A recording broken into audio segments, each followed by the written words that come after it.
Muchas gracias, doctor. Y pues muchas gracias a todos ustedes. Es un placer estar aquí. Y al igual que el doctor Ramiro, este es un resultado de un trabajo que hicimos en cooperación con diferentes investigadores. Hay muchísimo publicado acerca de cuál es el efecto de los plaguicidas en la enfermedad de Alzheimer, eso ya está publicado. Hay también resultados muy interesantes de cómo afecta la exposición a diferentes plaguicidas en la formación y en la agregación de placas de amiloide, que está definido. Pero sí nos encontramos con datos muy escasos respecto a cómo afectan los plaguicidas, en específico sobre la proteína tau y sobre la formación de virus neurofibrilares y la enfermedad de Alzheimer, pero tomando como referencia la proteína tau. Por lo tanto, se les va a presentar a continuación una lista de los estudios más relevantes que tenemos por clasificación de diferentes tipos de plaguicidas. Y se van a dar cuenta que incluso va a haber un grupo de plaguicidas que se llaman neonicotinoides, de los cuales casi se carece de información respecto a su repercusión en la fosforilación de proteína tau. Y bueno, comenzamos. Para iniciar, bueno, a nosotros nos interesó mucho este tema porque estamos ubicados en la región Ciénega. Mi adscripción es en el Centro Universitario de la Ciénega, que pertenece a la Universidad de Guadalajara. Geográficamente se ubica en la parte de la ribera de Chapala y en esta zona destaca como actividad económica principal la agricultura.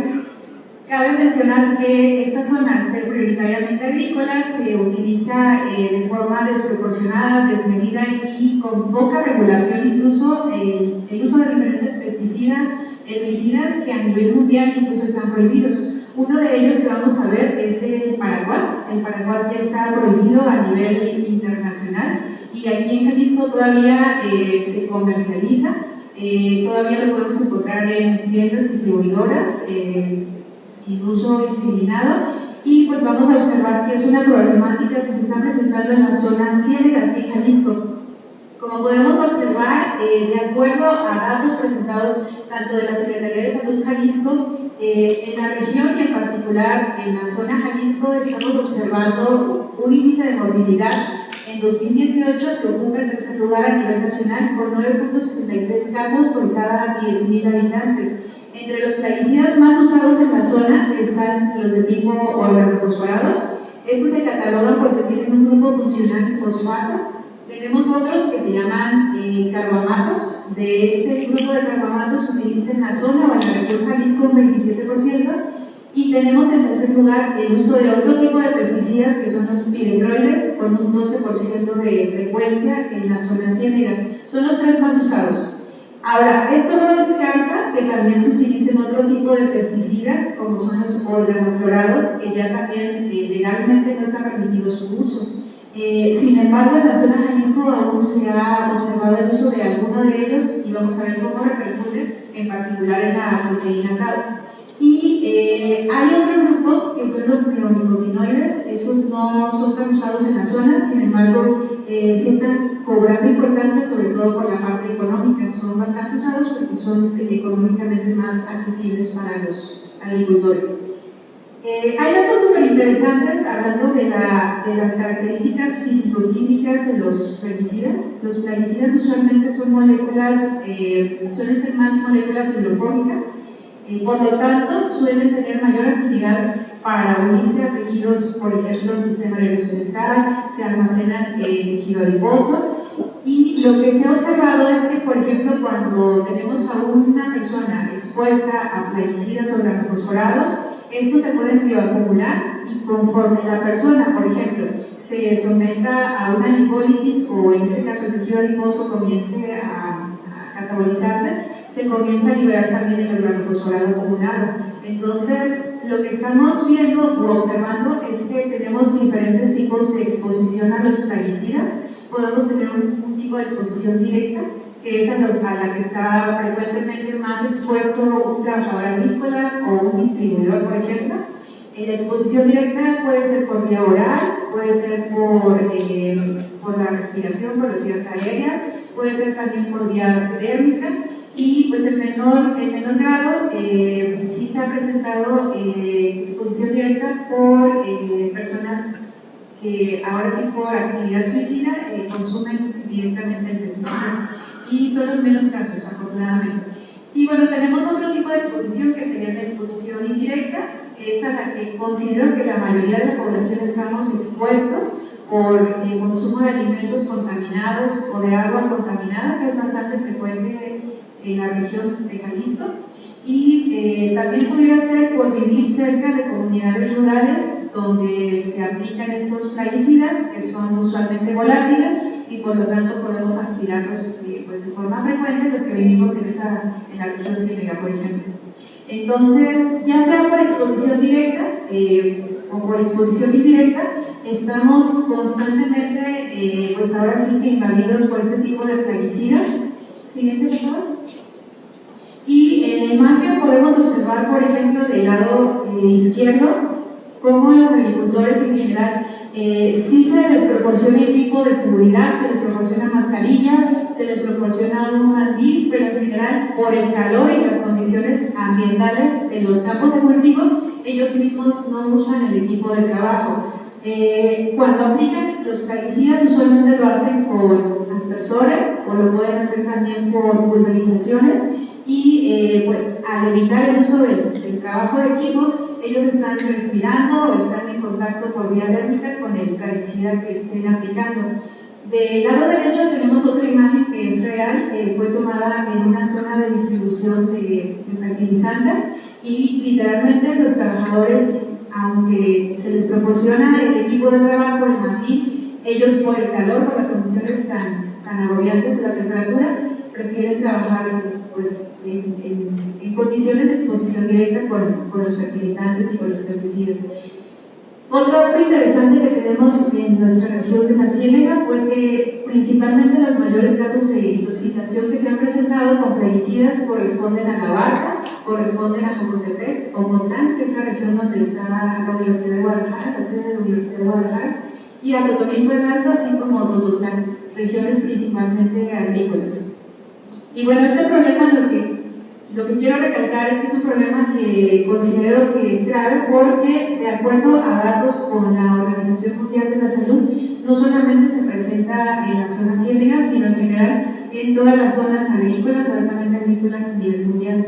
Incluso la exposición a pesticidas está relacionada no solamente con enfermedades neurodegenerativas, sino también está asociada con enfermedad renal crónica, que es de etiología aún desconocida, pero que se sospecha que tiene que ver un papel importante el pesticida en este aspecto.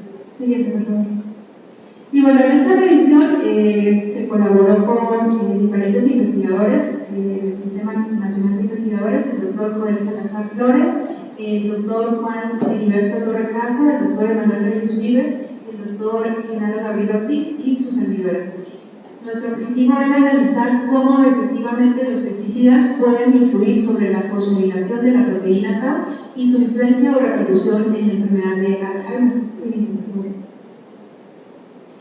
Como antecedente, nosotros observamos que cuando un agricultor o un distribuidor de forma directa está expuesto a diferentes plaguicidas como tipo OPS, que representa organofosforados, NS representa neonicotinoides, PS representa piretroides, OCS organoclorados y CS carbapatos.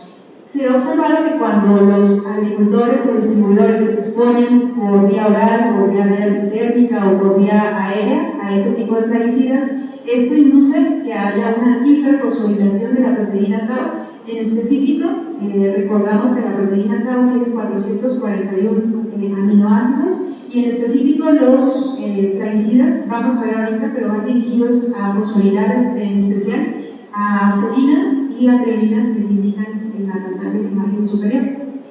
Una vez que se induce la hiperfosforilación, pues ya es conocido por todos nosotros que se da una disgregación de los microtúbulos y comienza a formarse, pues ahora sí que de forma entrecruzada las proteínas Tau para formar los subidios neurofibrilares, que si estos se acumulan en el sistema nervioso central, pues activan diferentes vías que repercuten en la neuroinflamación así como en la microbio, en la activación de la microbio.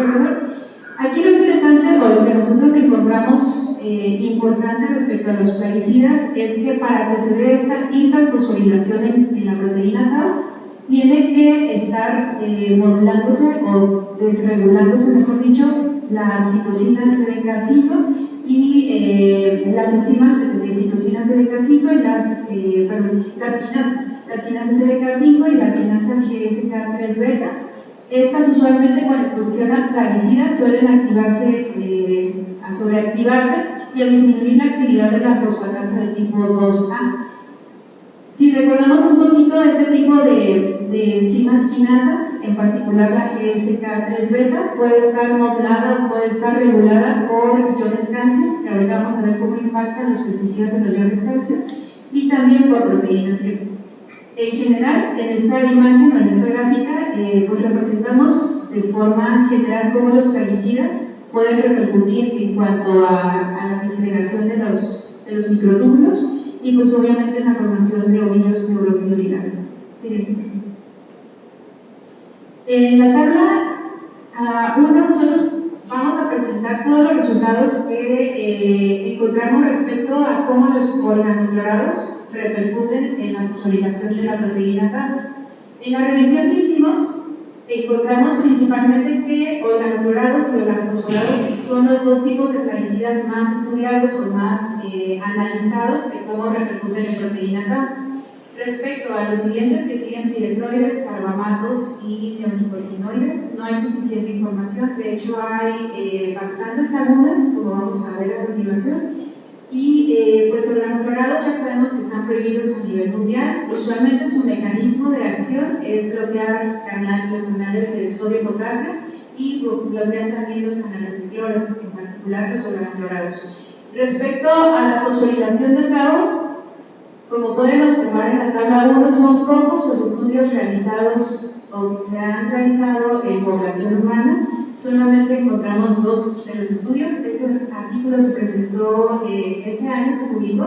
Por lo tanto, hasta el 2023 solamente hay 2 estudios que analizan el efecto de los organoclorados sobre la fosforilación de tau. El resto de los estudios corresponde a estudios experimentales y a estudios de revisión. Como respuesta a lo que encontramos en la gran mayoría de los estudios, ustedes me siguen en la quinta columna, en la fosforilación tau, la mayoría de los tipos de organoclorados que se estudian se puede observar que incrementa la fosforilación de la proteína tau, aunque no se especifica si es por la modificación de la enzima quinasa GSK3 beta, no hay datos suficientes a este respecto. Y lo único que se observa en el estudio realizado en pescado es que hay una disminución en la actividad de la fosfatasa 2A, pero no hay más estudios contundentes respecto a esta quinasa o a esta fosfatasa 2A. Entonces quedan muchas lagunas. La verdad es un área de oportunidad todavía que nosotros podemos explotar y que creo que es prioritaria para la salud. Además de los resultados que presentamos, en la penúltima columna podemos observar que la exposición a organoclorados se relaciona con alteraciones en diferentes genes que están relacionados, por ejemplo, con la proteína asociada a microtúbulos. Hay una mayor expresión de la fosforilación de esa proteína. También se observa que entre los resultados podemos encontrar que hay un incremento en el estrés oxidativo que daña en particular la cadena respiratoria, y podemos también encontrar que hay una mayor asociación en cuanto a la posible fosforilación de tau, pero no es contundente, todavía está, pues yo considero que en pañales esta área y debería de ser prioritaria para la salud. Siguiente, por favor. La tabla 2 es muy larga, abarca esta tabla, la continuación y la diapositiva que sigue. En general, consideramos que de los organofosforados, que corresponden a la tabla 2, son los más estudiados en cuanto a su repercusión en la enfermedad de Alzheimer y en cuanto a proteína tau, son de los que más encontramos resultados. Respecto a los organofosforados, igual tenemos solamente un estudio que se realizó en humanos. Este estudio fue realizado por organofosforados, no nos indica de qué tipo. El resto son estudios experimentales y más adelante tenemos estudios de revisión también, que consideramos de los más relevantes. Y bueno, en cuanto a los organofosforados, como pueden observar, si me siguen en la quinta columna, en la fosforilación de tau, podemos observar que la exposición a diferentes tipos de organofosforados, como paraquat, como malatión, como clorpirifosfosol, paraoxón, dipipronil. En general, todos estos incrementan la fosforilación de la proteína tau. Y aquí sí hay un poquito más de estudio respecto a la actividad de las enzimas quinasas, como GSK3-beta, y pues no hay tantos estudios tampoco respecto a la fosfatasa 2A. En general, los estudios aquí sí arrojan datos más contundentes que lo que hacen es describir cómo se da una mayor fosforilación, en particular en los aminoácidos serina 262, aminoácidos serina 396, aminoácidos serina 404, así como otros aminoácidos como la prionina 205. Y sí se observa aquí una posible disminución de la actividad de la fosfatasa 2, pero no hay más estudios contundentes al respecto. Y en general también se recalca más adelante, el siguiente diapositiva, por favor. Más adelante se recalca también que esto incide sobre la activación de la microglia y sobre la activación de diferentes citocinas inflamatorias. Esta tabla es la continuación anterior, sigue siendo la descripción de cómo los organofosforados repercuten sobre la fosforilación de la proteína tau, y en general, si nosotros revisamos tanto la tabla anterior como esta tabla, en conclusión, los organofosforados lo que hacen es incrementar la fosforilación de los residuos aminoácidos antes mencionados, inducen también la expresión de algunos de los genes que favorecen la fosforilación de proteína tau, repercuten en la cadena respiratoria en la mitocondria y también van a inducir la activación de la microglia y de citocinas inflamatorias. En general es el resumen de lo que encontramos en la tabla 2. En la tabla 3, la siguiente por favor. En la tabla 3 analizamos el efecto de los carbamatos, que son pesticidas altamente usados en la actualidad. Como dato informativo, el mecanismo de acción de los organofosforados y de los carbamatos son inhibir a la enzima acetilcolinesterasa. Por lo tanto, al inhibirse la enzima acetilcolinesterasa, esta ya no realiza su reacción de hidrólisis de la acetilcolina y esto favorece que se acumule la acetilcolina, provocando una sobreexcitación de receptores fosfarídicos y nicotínicos. En el caso de los carbamatos, la unión de este pesticida con la acetilcolinesterasa es reversible. En el caso de los organofosforados, la unión del organofosforado con la acetilcolinesterasa es irreversible. Entonces, podemos observar de cierta manera que es un poco más llevadero los efectos tóxicos del carbamato respecto a los organofosforados. En la tabla 3 observamos solamente 6 estudios que encontramos hasta el 2023. No hay más estudios que publiquen el efecto de los carbamatos sobre proteína tau, y de esos 6 estudios, 4 son realizados en diferentes modelos experimentales y 2 son estudios de revisión. Si ustedes me siguen en la quinta columna, en la fosforilación de tau, podemos observar que la exposición a carbamatos en los 5 estudios que estamos publicando, 5 de 6, están relacionados con el incremento en la fosforilación de tau. Respecto a la activación de la enzima quinasa GSK3-beta, podemos observar que 3 de los 6 estudios muestran que sí hay incremento en esta enzima quinasa, y podemos observar que en 2 de los estudios se muestra una disminución en la actividad de la fosfatasa 2A. En general, lo que observamos en la penúltima columna es que hay un incremento en la fosforilación, otra vez de los residuos de serina 202, 262, 396 y 404. En particular, se observa que hay un 141% más de la fosforilación en los residuos de serina 396 y 404. Entre otros estudios relevantes que podemos observar es la sobreactivación de la quinasa GSK3-beta y la disminución en la fosfatasa 2A. Y bueno, en general, son los resultados más importantes que pudimos encontrar respecto a los carbamatos. La siguiente tabla es la tabla correspondiente al efecto de los piretroides. sobre la proteína tau. Respecto a este tipo de plaguicidas, como pueden observar, hasta el 2023 solamente han reportados en las bases de datos 4 estudios. De esos 4 estudios, 3 son experimentales y 1 es de revisión. Y si me siguen en la quinta columna, ustedes pueden observar que la exposición a piretroides de los 4 estudios, el 100% de estos, incrementan la fosforilación del tau. Igual, si me siguen en la siguiente columna, los 4 estudios muestran que la exposición a piretroides activa a la quinasa GSK3-beta y solamente 2 estudios indican que se disminuye la actividad de la fosfatasa 2A. Igual, en la penúltima columna observamos que hay la exposición a estos piretroides induce la fosforilación de los residuos de aminoácidos antes citados. Y bueno, igual va de la mano con la activación de GSK3-beta, disminución de la fosfatasa A2. Y aquí nos señala también que es responsable de neuroinflamación, en particular del incremento de la citocina interleucina 1, como resultados más interesantes.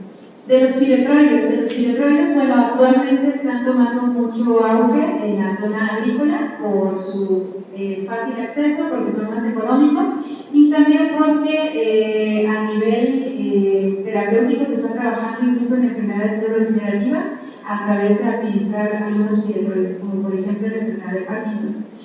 Todavía esto es muy nuevo respecto al uso terapéutico de los piretroides y usualmente sobre su efecto toxicológico, en particular en la proteína tau, no hay muchos estudios. En la siguiente tabla, que es la tabla número 5, se evalúa el efecto de los neonicotinoides. Siguiente, por favor. Se evalúa el efecto de la exposición de neonicotinoides sobre la proteína tau. Los neonicotinoides lo que van a hacer, su mecanismo de acción es bloquear igual la bomba sodio-potasio, va enfocada más hacia esta bomba sodio-potasio.